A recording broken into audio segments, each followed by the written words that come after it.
ನಾನು ಈಗ ಮತ್ತೊಂದು ಮೂವಿದು ರಿವ್ಯೂ ಕೊಡ್ಬೇಕಂತ ಬಂದಿದ್ದೀನಿ.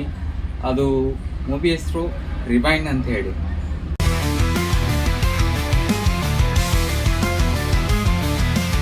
ಈ ಮೂವಿ ಯಾವುದು ಅಂತಂದರೆ, ನಾನು ಲಾಸ್ಟ್ ಟೈಮ್ ರಾಮಾಚಾರಿ 2.0 ಅಂತ ಹೇಳಿದ್ದೆ. 2.0 ಯಾರು ಡೈರೆಕ್ಟ್ ಮಾಡಿ ಆ್ಯಕ್ಟ್ ಮಾಡಿದ್ರು ಅವರೇ ಈ ಮೂವಿಗೂ ಮಾಡಿದ್ದಾರೆ.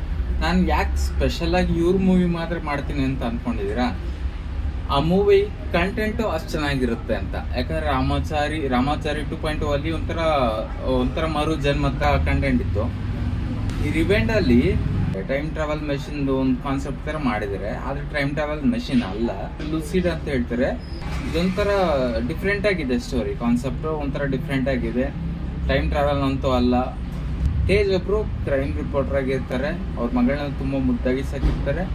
ಅವ್ರ ಮಗಳನ್ನ ಹೊರಗಡೆ ಕರ್ಕೊಂಡು ಹೋಗಿದ್ದಾಗ ಒಂದು ಕಡೆ ಇವರು ಗೊತ್ತಿಲ್ಲದಂಗೆ ಅವ್ರ ಮಗಳನ್ನ ಕಿಡ್ನಾಪ್ ಮಾಡ್ತಾರೆ. ಅವ್ರ ಮಗಳನ್ನ ಇವ್ರು ಹೆಂಗೆ ಕಂಡುಹಿಡಿತಾರೆ ಅನ್ನೋದೇ ಒಂದು ಕಾನ್ಸೆಪ್ಟು. ಸೂಪರಾಗಿ ಮಾಡಿದ್ದಾರೆ ಮೂವಿನ, ಅಷ್ಟು ಚೆನ್ನಾಗಿ ಮಾಡಿದ್ದಾರೆ. ಈ ಮೂವಿ 2001 ಏಪ್ರಿಲಲ್ಲಿ ರಿಲೀಸ್ ಆಗಿದ್ದು. ಆವಾಗ ಥಿಯೇಟ್ರಲ್ಲಿ ನೋಡೋಕ್ಕಾಗದೇ ಇರೋರು ಯಾರಿದ್ದೀರಾ ಅವರು ಇವಾಗ ಯೂಟ್ಯೂಬಲ್ಲಿ ನೋಡ್ಬೋದು. ಯೂಟ್ಯೂಬಲ್ಲಿ ಇದೆ ಮೂವಿ ರಿವೈಂಡ್ ಅಂತ ಹೊಡೆದ್ರೆ ಖಂಡಿತ ಬರುತ್ತೆ.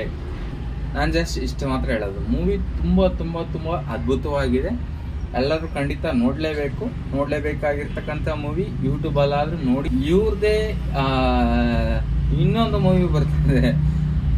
ಒಂದು 3 ಮೂವಿನೂ 3 ಥರ ಕಾನ್ಸೆಪ್ಟಲ್ಲಿ ಬಂದಿದೆ. ಫಸ್ಟ್ ಮೂವಿ ಆಯಿತು, ಸೆಕೆಂಡ್ ಮೂವಿ ರಿವೈಂಡ್ ಆಯಿತು, 3ನೇ ಮೂವಿ ಈಗ ಶೂಟ್ ನಡೀತಾ ಇದೆ. ಅದ್ರ ಹೆಸರು ಡ್ಯೂಡ್ ಅಂತ. ಎಲ್ಲರೂ ಖಂಡಿತ ಥಿಯೇಟ್ರಲ್ಲೇ ಹೋಗಿ ನೋಡಿ.